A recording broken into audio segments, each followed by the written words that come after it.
حسین علی مقام رضی اللہ تعالیٰ عنہ کی شہادت مبارکہ سے جو ہمیں اسباق ملتے ہیں اس میں سے دو ایک سبق آپ کی خدمت میں عرض کرنے ہیں۔ پہلے تو یہ یاد رکھ لیں کہ اللہ تعالیٰ نے اپنے محبوب کریم علیہ السلام کی زبان سے ہمیں یہ پیغام دیا ہے کہ تم مجھے یہ کہو کہ اے اللہ ہماری نماز، ہماری قربانیاں، ہمارا جینا اور ہمارا مرنا یہ سب اس رب کے لیے ہے جو تمام جہانوں کو پالنے والا۔ قل ان صلاتی و نسکی و محیای و مماتی للہ رب العالمین۔ آپ فرما دیجئے بے شک میری نماز، میری قربانیاں، میرا دنیا میں رہنا، پردہ کرنا سب اس رب کے لیے جو تمام جہانوں کا پالنے والا۔ سب سے پہلے تو اپنی زندگی کے اندر 24 گھنٹوں میں سے اچھے طریقے سے سوچ کر، سمجھ کر، فکر کر غور کریں کہ ہمارے پاس 24 گھنٹوں میں سے کتنا وقت ہے جو ہم نے صرف اس لیے صرف کیا ہے کہ ہمارا دین کچھ تھوڑا سا آگے بڑھ جائے اور دین کے لیے ہم کچھ اپنے آپ کو پیش کر سکیں۔ اپنے وقت کا تعین کریں، اس کے بعد پھر اپنا جتنا مال اللہ نے دیا ہے اس مال میں سے آپ دیکھیں کہ ہم کیا اس میں سے اتنا کچھ نکال رہے ہیں جو تھوڑا بہت ہمارے مذہب کے لیے، دین کے مشن کے لیے کام آ جائے۔ کچھ نہ کچھ آپ باعث بنے دین پھیلانے کا۔ رسول کریم صلی اللہ علیہ وسلم نے اس ڈیوٹی کو اس رنگ میں بیان کیا ہے۔ حضور نے فرمایا کہ بلغوا عنی ولو آیا، ایک آیت تم تک پہنچ گئی ہے، اب میں تمہاری ڈیوٹی لگا رہا ہوں کہ تم نے اس آیت کو آگے پہنچانا ہے۔ صحابہ اگر ابلاغ دین نہ کرتے، تبلیغ نہ کرتے، اپنے پاس چیزیں رکھتے تو ہم تک دین پہنچتا نہ۔ انہوں نے بڑی ذمہ داری کے ساتھ، روایت حدیث کا معاملہ ہو یا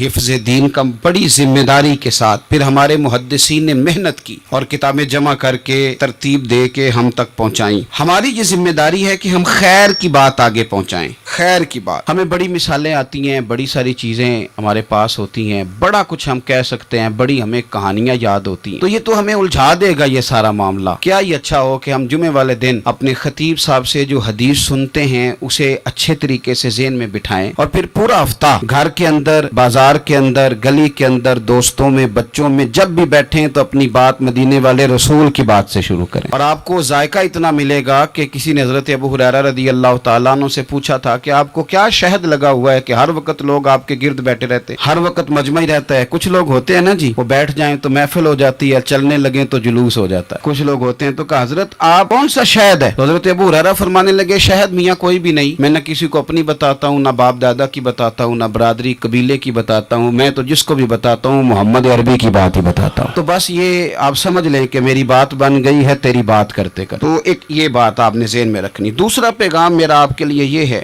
آج کی اس خوبصورت بزم میں کہ دین اور دیندار لوگ ایک نیکی کریں کہ وہ لوگوں کے دلوں میں اگر دین کی محبت نہیں بھر سکتے تو کم از کم نفرت تو نہ بھریں۔ اب تو یقین کریں کہ تکلیف روز بروز بڑھتی چلی جا رہی، یوں لگتا ہے کہ دین دنیا میں صرف بحث کرنے کے لیے آیا، لڑائیاں ہی لڑائیاں، مناظرے ہی مناظرے، بحث ہی بحث۔ کیا شکل دکھا رہے ہیں ہم لوگوں کو مذہب کہ اس میں صرف بحث ہے، لڑائی ہے۔ نبی پاک صلی اللہ تعالی علیہ وسلم کم ناراض ہوتے تھے، لیکن مسلم شریف میں حدیث ہے کچھ لوگوں نے شکایت لگائی کہ یا رسول اللہ صلی اللہ علیہ وسلم ہماری مسجد کا امام لمبی نماز پڑھاتا ہے، کوئی اتنا قابل تعزیر جرم تو نہیں تھا، نماز لمبی پڑھاتا ہے۔ تو مسلم شریف میں ہے کہ اللہ کے محبوب صلی اللہ تعالی علیہ وسلم غضبناک ہوئے، اور لفظ کیا ہے؟ حضور فرمانے لگے میں لوگوں کو دین کے قریب کرتا ہوں، تو دور کرتا ہے۔ فرمایا خود پڑھنی ہو تو جتنی مرضی لمبی پڑھنا، لیکن لوگوں کو مختصر نماز پڑھا تاکہ وہ دین کے قریب آئیں۔ حضور مفتی اعظم عالم اسلام شہزادہ اعلی حضرت شیخ مصطفیٰ رضا خان صاحب رحمۃ اللہ علیہ، ہمارے دادا مرشد، آپ کے خلاف کچھ لوگوں نے کتاب لکھی اور بریلی شریف کے عرس میں وہ کتاب بانٹی گئی۔ 24 سفر کو